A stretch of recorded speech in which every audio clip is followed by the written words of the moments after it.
Welcome to the Well Woman Show, where we interview women executives, leaders, and entrepreneurs. And you're listening to the Well Woman Show, where motivated women achieve fulfillment and well-being. You're listening to the Well Woman Show. Take time for myself by coming to things like Well Woman Drinks. To be accepting of myself no matter what. Step away from judgment as much as possible. You're listening to the Well Woman Show.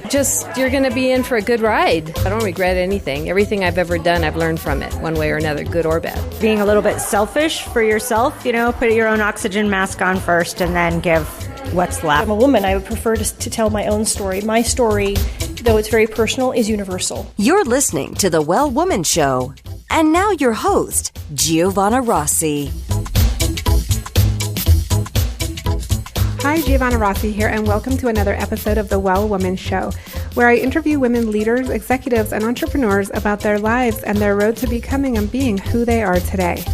Are you at the top of your game professionally but feeling burned out, or finding it hard to focus on your goals, or unfulfilled personally? Or are you in transition, simply juggling so many things you find it hard to take care of your own needs? Well, you're not alone. We all need to activate the 4 universal superpowers.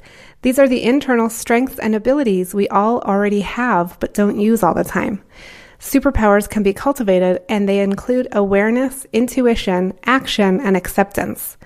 Toward the end of the show, in a segment called Superpowers for Success, I ask my guest about her superpowers, and the answers will give you the strength, perspective, and power to live a well woman life.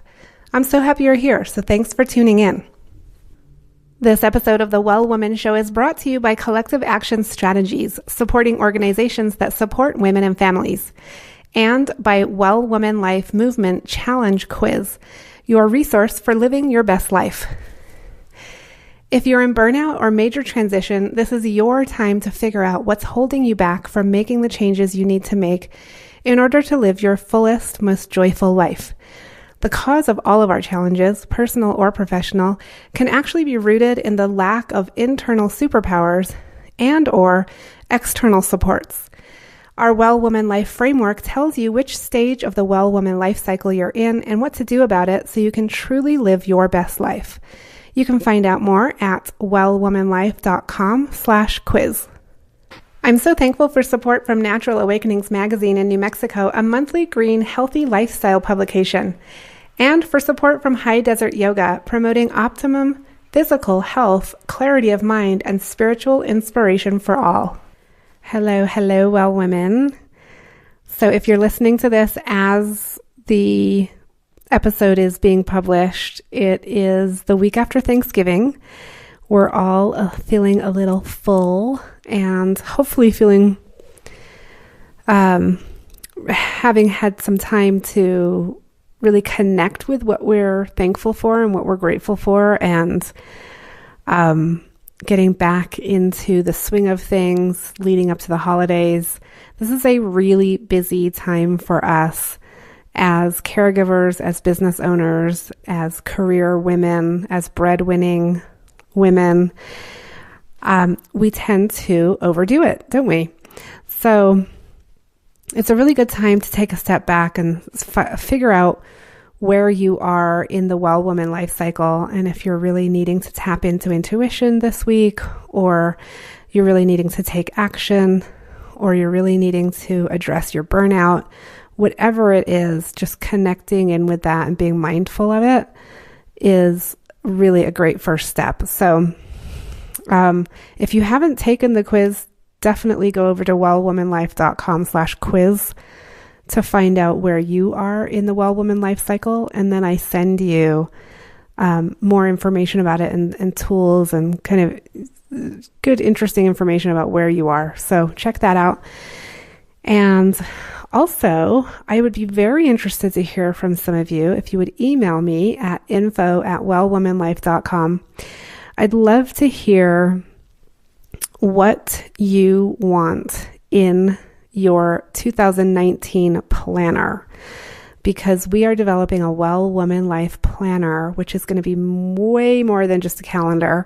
It's going to incorporate the whole Well Woman framework and approach and woman-centered mindfulness, approach to life and to achieving our goals. So I definitely want to hear from you. What is the number one thing that you want in your planner? And if you have 2 or 3 things, that's cool.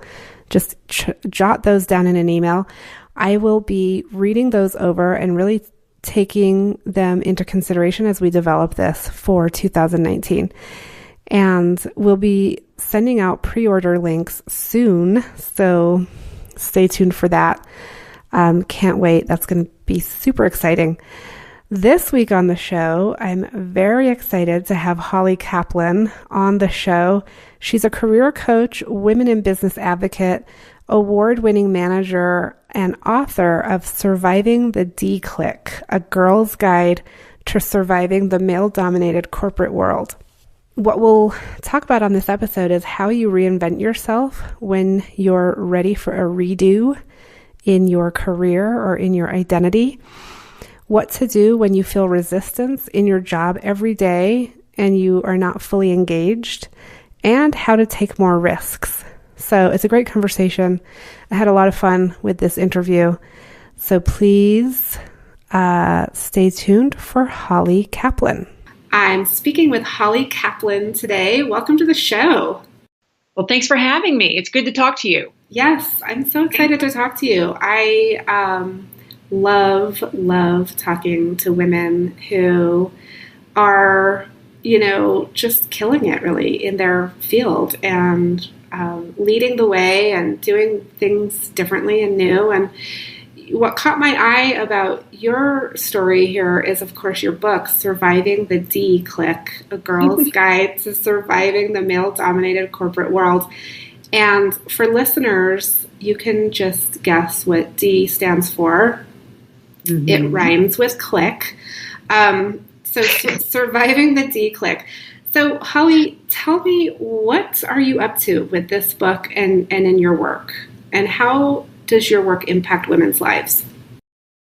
I have been in the medical device field for over 20 years, and I'm dating myself. I'm giving my age by saying that. I've been around for a long time, but I've been in the medical device field for most of my career, and in that field, there are mostly men. And I was a sales rep and a trainer, and I eventually worked my way into management about 11 or 12 years ago, and I was the only woman in the boardroom. And so that was like my initiation, and I learned from the men that surrounded me. And I was surrounded by a lot of good men, but there were also some behaviors in there that just baffled me.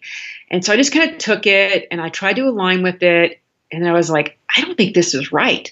Some of the bullying and the ranking and the shaming that I saw going on with these individuals did not feel natural or normal to me when it came to talking about sales strategy or promoting people or how to treat people in general.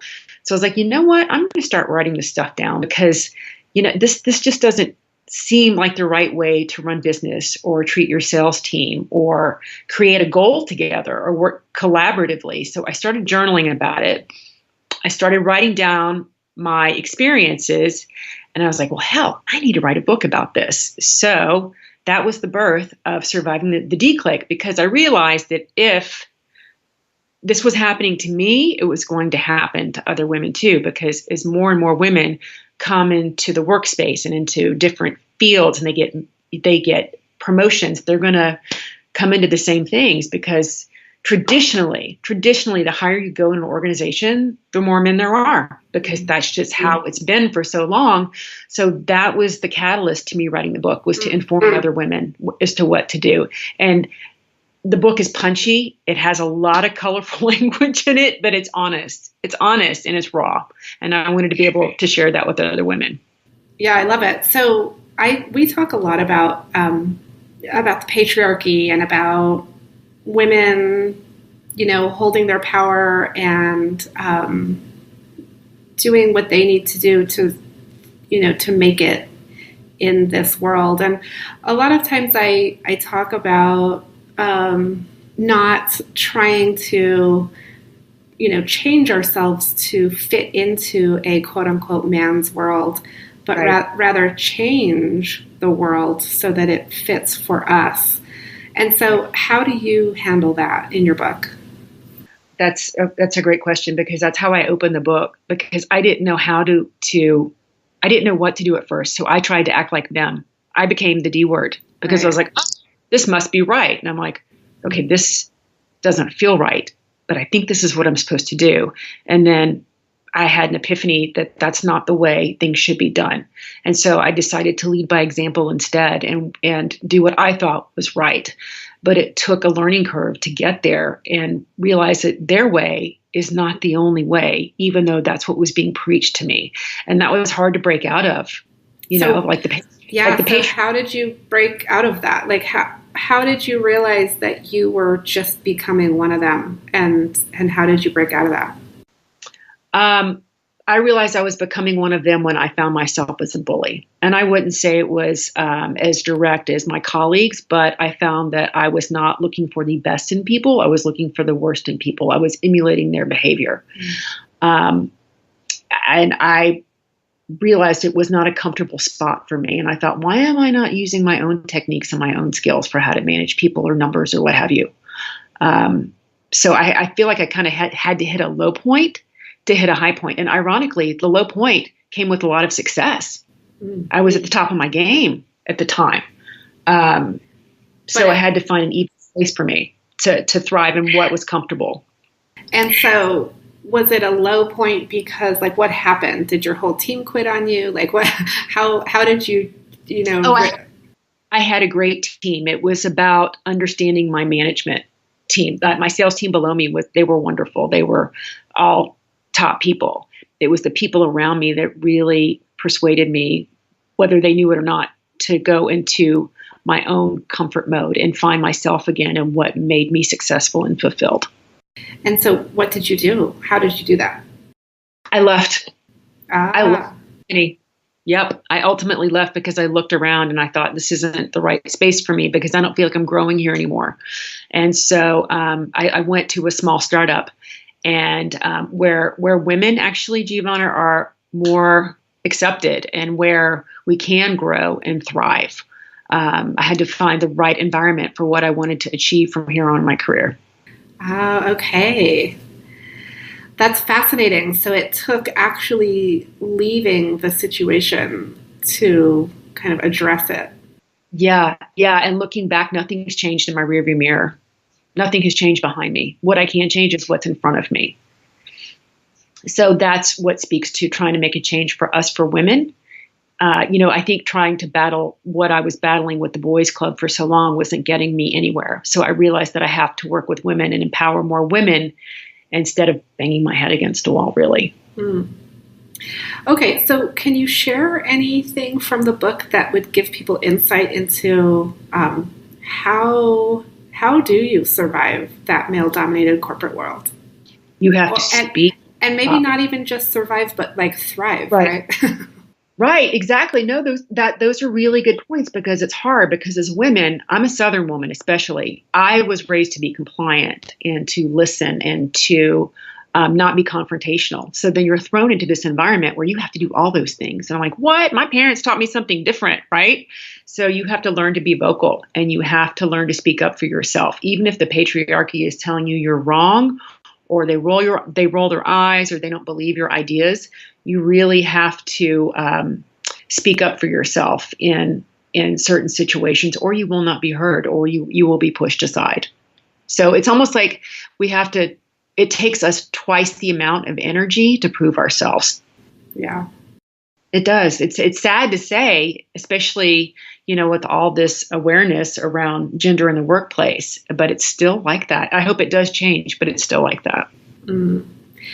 Okay. So what about, do you have any tips or anything that you want to share with the audience about how to decide, like, should you stay and battle through it, or should you move on? Regarding the D Clique, or jobs in general? Well, either way. Okay. Let's go with D Clique. If you feel like you are uncomfortable at your core, and every day you wake up with some level of unsureness, is that a word, or anxiety, it's time to go. because you can only fight so hard in those environments. But the best thing you can do is leave your mark and leave a legacy there, that you were there and that you did have an impact on the people that you were with. But look forward to having an impact on other people in your future that you can work with happily. Mm-hmm. And that was something I wish I would have done 5 years ago. But I tried to stick it out. And as for leaving a job in general, I would say if the company is not trying to develop you, I think that's a top point to notice in if you should leave or stay at a job. Because I also found those two kind of were paralleled with each other. Mm. Okay, and what about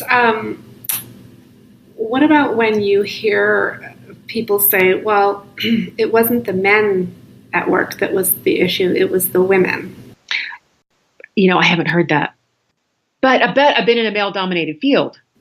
So that's not something that's been in front of me, but I do know that there is a flip side to it. I do know there's a flip side. Well, I think that, probably what people mean by that is sort of the way you handled it at first, which was just to join them. Like, if you can't beat them, right, join them. And so then you have a lot of high-level women managers and directors who are behaving like they've been taught in the patriarchy, and they're, behaving in a way that is sort of this male-dominated, male-centered way of being at work.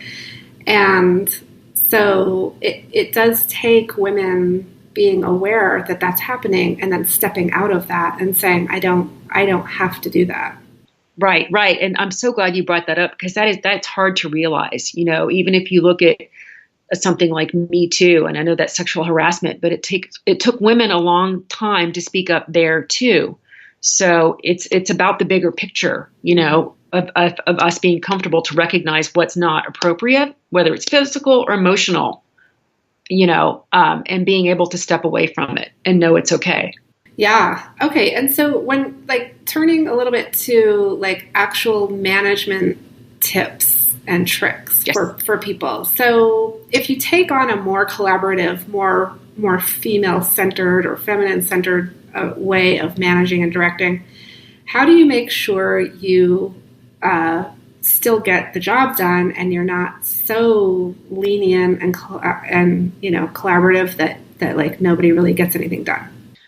I think what made it different for me is how I focused on developing my people. And I was always criticized for that because I obviously we had sales numbers and forecasts, but for me, it was also about their development. And that's what worked. And my management style it was, okay, Mike, what do you want to do? What do you want to do in a year, in 3 years? So we'd set the path, and that was considered feminine because other managers didn't do that. And I did it because I felt like if they wanted to work for me, then that was the best recipe we could have. So I would work for them and they would work for me. But I was considered all kumbaya when I was really look, it's about their development. And if they perform, then I perform. Right. Yeah. I mean, if you understand where they want to be and you can support that, they're going to be so much more loyal and productive. And absolutely. It increased the level of loyalty tremendously. And I still have that. Luckily, I'm not with these people anymore. We've all moved on, but we still have that level of loyalty to each other, which has been a great halo effect of our time together. Mm. Okay, Holly, we're going into the segment called Superpowers for Success. I want to ask you a few quick questions here. The first one is, what does success in life mean to you? Fulfillment and happiness. And boy, do I sound like I'm in my late 40s now or what? At a point in my career, it was money and then numbers and quota and winning. And that's still a part of it. But now, having been there and done that, it's more about personal fulfillment and taking care of my daughter. Honestly, that's what it is now. And having a restful soul. That's what it's about now. I love that. I'm right there with you with the late 40s and, repositioning my focus. Yeah, absolutely. So, and it's hard because you want to still totally be out there with your career and what you want to say and out in the world and we also are juggling, all of these nurturing roles that we have, whether it's caring for kids or parents or pets or whatever. Right. Exactly. We're nurturing everybody around us at the same time. Yeah, which is why we focus on self-care a lot in the Well Woman Life community, which I actually wanted to ask you about. Can you describe a personal habit that contributes to your well-being? Okay, I hope I say this right, and I'm honest with myself, is staying organized. I try to stay as organized as possible. And I don't mean OCD, I mean time management and planning for the future, really, because when you are a working mom and you have family at home, that's the best way for me to execute. Mm-hmm. So that is a habit I try to stick with, because if I stray from the path, girl, it goes ugly. It just goes wrong. So that's what I try to stick with. Well, how do you stay organized? Like, what's your number one or two tools? Okay, you're going to laugh. I write it down. I don't put it in my computer. I don't put it in my notes in my phone. I put it on an old-fashioned, notebook, spiral notebook I get from Hobby Lobby for $4 at the checkout. That's how I do it. So you mean making lists? Yeah, putting notes down there. Otherwise, it probably will not happen. Yeah, totally. If it's not on my calendar, it doesn't happen. And how old is your daughter? She is almost 8 years old. Oh, so I had her at 40. So I'm a late mom. Yeah, me too. I had one at 38 and one at 41. Okay, you get it then. Yeah. Oh yeah, totally. Okay, so Holly, when did you know you were really good at what you do? Oh my gosh. As far as sales goes, probably about 10 years ago when I really started to, define my own business and territory and region as a salesperson and manager, when I felt like I could really hold my own. And, the accolades came with it. But recently, Giovanna, this is new. It's the writing gig. It's something that I wanted to do since I was a little kid. And now that I'm revisiting it, I really feel like I am at a different, place in my life, and I really enjoy it. And I feel like I'm really good at it. Now, other people may not feel the same. Maybe I just feel that way because it's incredibly cathartic, but it feels like a happy space. Mm-hmm. Okay, so that kind of goes into the next question, which is, what superpower did you discover you had only to realize it was there all the time?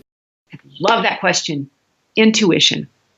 I think women are incredibly intuitive, and I don't think it's something we can take for granted. We know in our gut when things are right or wrong, and often we don't listen to it.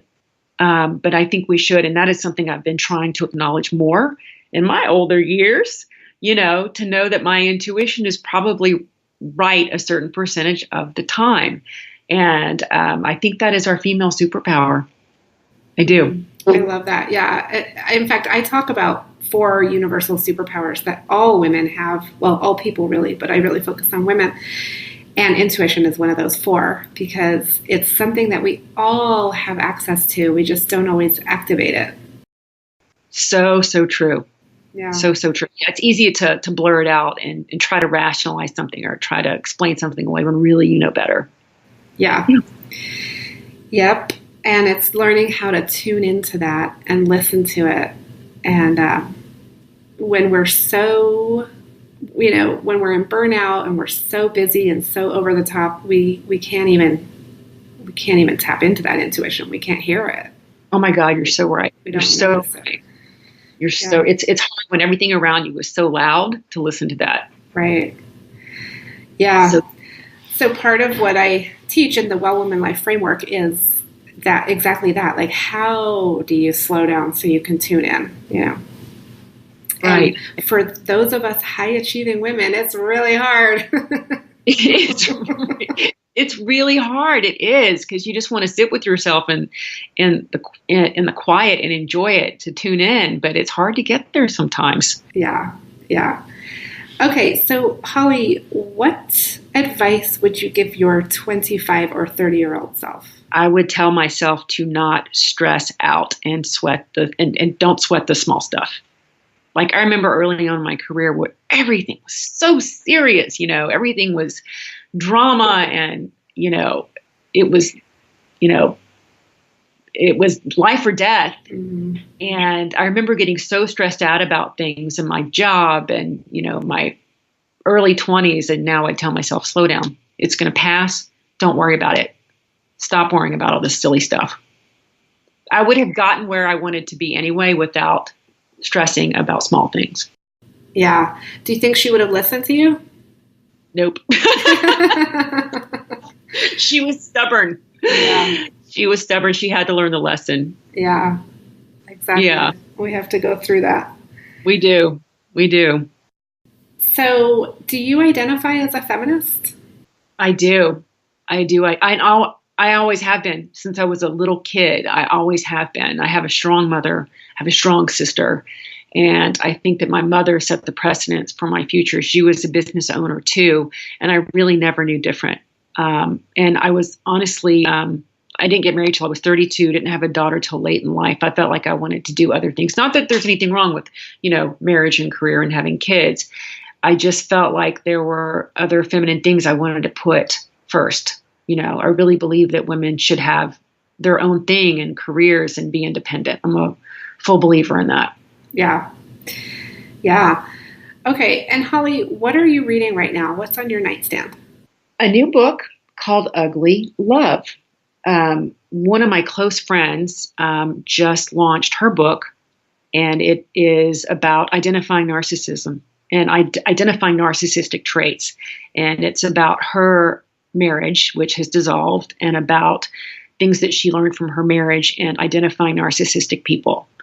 And it's an interesting read to me because you'll read it and go, oh my God, I know that trait. Oh my God, I know a person like that. Mm. So it's really informative. It's really informative, and you will probably anybody would be able to relate to it. Oh, okay. We'll have to link to that in the show notes for sure. And let me just jot this down so we can have that in there. And then, Holly, let's turn to, I want to wrap up our interview by asking you for some of the tips that I know you share in your own, you have a coaching practice, right? Like a career coaching practice? Yes, that just started this summer. Oh, you just started it. Okay. Yeah. So if someone is ready for a redo in their mm-hmm. career, what are some tips that you can give them to reinvent themselves? That's a great question. And there's so many people who are in that space right now. Number one is to look at your current skill set. Whatever your current skill set is, if I can say it, transfer that into how you want to reinvent yourself. Like I had a sales rep that I was very close to. He was my San Antonio rep, and he got out of medical device and went into insurance. And he runs his own show, and he's in sales, but he's good at it. He's great at customer service. So whatever your strong point is, take that to the next point in your career or reinvention. Yeah. I think that's the number one thing. So for us to do something that isn't at our core we would be doing an injustice to ourselves. So I think, and now we're at that age of reinvention, we can do that. We can take what is at our core and take it to the next level. Mm-hmm. Yeah. Okay. And any other tips? Yeah. Be patient with yourself. That's something I'm not at all ever. And one of my really close friends said, when you're in this mode, you really need to be patient with yourself and have the time to discover what it is that you do want to do. And if you don't know immediately, it's okay. It's okay.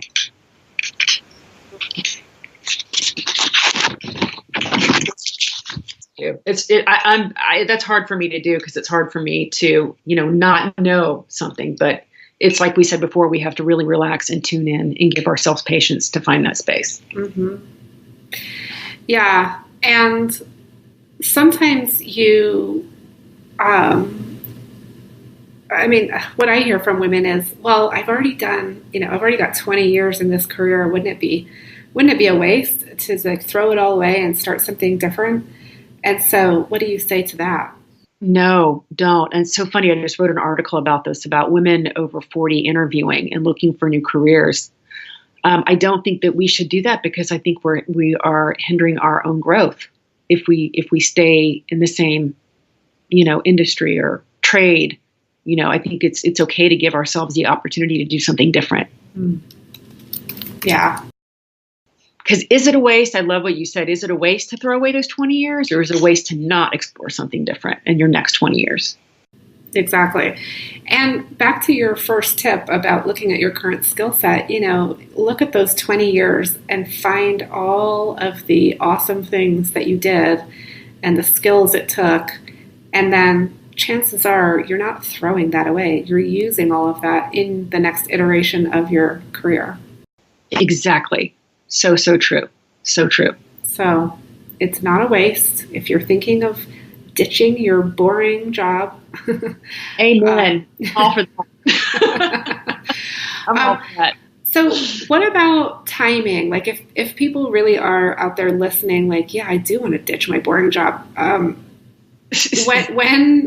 is it, too risky, and when should you actually jump and do it? When you don't want to get out of bed anymore to do the job. I know that sounds pretty simple, but when you just, there are days that are bad days, but the next day is fine and you're fine with your job. But when you feel that resistance every single day and you're not fulfilled with what you're doing, that's when it's time to go. Not only will it do a number on you, if you don't change it, your upper level management will notice it if you are not fully engaged. So you will do yourself a disservice if you don't get out before then. What kind of planning should happen before you actually just go in and say, I quit? Network before you do anything else. Start reaching out to your friends and creating that momentum. Start reaching out to your colleagues who have careers that you admire. Maybe they know someone who can help you. Maybe they know of an opening. But start networking and start creating that movement for yourself beforehand. So you don't wake up one day and you're like, oh my God, I hate this. I got to start blankly with nothing. Yeah. And plus all that movement and networking is all positive energy, and that will help you get to the next step. Now, what about for someone who is afraid to start networking because their community is small and their current employer doesn't know that they want to move on? That's a tough one, because I could imagine being that in that environment. I think that takes a certain level of bravery of knowing that this could, then they could find out. So I think it has to do with whether if you're committed to your industry or not, if you're ready to branch out. Yeah, it's a tough one. I've been in that situation before. Yeah, right. Because once you start talking about it, like you said, the energy starts moving, and it does. You put things in motion, and so you have to be ready for that. Right. And here's the other thing. We have to take care of ourselves. And that's something I didn't do for so many years. I know that's a big part of what you do, is talk about taking care of yourself. I was so worried about taking care of the company and other people that I didn't take care of myself, and that hurt my growth. I got it back. But I think we have to be able to take risks to find our footing sometimes. Okay. Well, Holly, it's been such a pleasure talking to you. And we're gonna link to your book in the show notes, Surviving the D-Clique, and also we'll share your contact information in the show notes. Everybody can find it there. And I want to thank you so much for being on the show today. Well, thank you so much for having me. It was a lot of fun to be able to talk to you and relate to you, and it was wonderful. That's it for our show today. Remember, if you need support to live your Well Woman life, head over to wellwomanlife.com/Facebook to join us. Our monthly live event, Well Woman Drinks, brings women together to share our successes and challenges as women, leaders, moms, aunts, sisters, and all the other roles we carry. If you'd like to attend a Well Woman Drinks near you, or if there isn't one in your city yet and you'd like to start one, email info@wellwomanlife.com. If you enjoyed the show, please take a moment and subscribe in iTunes and leave a review. This helps raise visibility, which is super helpful when it comes to producing the show every week. For feedback, comments, or just to let me know you were listening today, find me on Facebook, Twitter, and Instagram @WellWomanLife. I'm Giovanna Rossi for The Well Woman Show. Until next time, Have a super powerful week.